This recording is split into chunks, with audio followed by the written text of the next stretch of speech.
Hi, this is John Ozzie, Head of Training and Development at AudaCity Capital. Today I'm reviewing the account of Jeremy, my apologies. Jeremy's been with us from 24th of April 2021, and this is a journey up until the present date, 29th of June 2021. Jeremy has an absolute gain of 2.58%, a total gain of 7.34%, and a daily gain of 0.11%. And at the moment, Jeremy is managing 30,000 US dollars because he made 10% on the first 15,000 US dollars. So at current time of review, he's $773.72 in profit.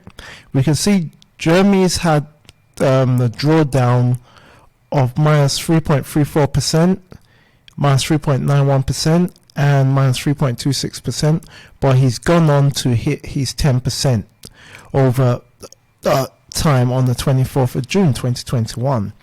So we're looking at the advanced statistics. He's had a total of 276 trades, and out of those 276 trades, he was successful 153 times, which represents 55%, and he lost 123 out of 276, which represents 45%.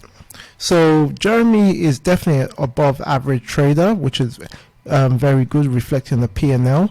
We're looking at the advanced statistics and seeing what pairs he's traded to help him get to that level. And as we can see, Jeremy's traded quite a number of pairs. So by clear observation, I always recommend and tell traders, stick to the pairs that give you the most pips. And moving forward, we can see the Australian dollar US dollar is one of them, followed by the Euro US dollar, followed by the pound US dollar, followed by New Zealand dollar, Japanese yen. So these four pairs have been significant pairs that's helped you get to your 10%.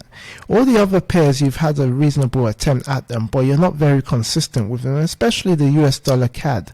So I recommend you stick to the four pairs that's giving you consistent profit. As I mentioned before, the Australian dollar US dollar, Euro US dollar, pound US dollar, and New Zealand dollar yen. So this is a very good attempt. Let's take a little brief shot of your actual statistics and your P&L in terms of the actual trade log. As we can see, you had various trades of various losses. It's fine, but one thing I would recommend is practice using a stop loss. I see you did initially, but it's like we're coming into bad habits now of your most recent trades now. You've got stop losses in place, but we haven't got take profits. So it's very good and very disciplined of having stop losses in place. But at the same time, try and have a take profit as well. That will help you hit your target and at least control some consistent pips. So overall, as we can see, your lot sizes varies, but we're averaging 25 to 50 pips to 100 pip trades. So this is very good and a very reasonable attempt at your account. So regardless of that, I have to commend you for having discipline and consistency with using a stop loss and take profit in mind. So that's what's really helped you here. And looking at the monthly analytics, in April when you started, you had 0.13%. May you had minus 3.27%, and up in June you had 10.82%. So it took you about 3 months to get your first 10%. And as I tell traders, the first 10% is the hardest, but now you have the confidence and you know the mistakes to improve on, and you got the discipline and consistency to move on to 60,000 US dollars, which is the next level. So congratulations on this achievement, and I wish you all the best, and I look forward to reviewing this account again in the future when you're on to the next level.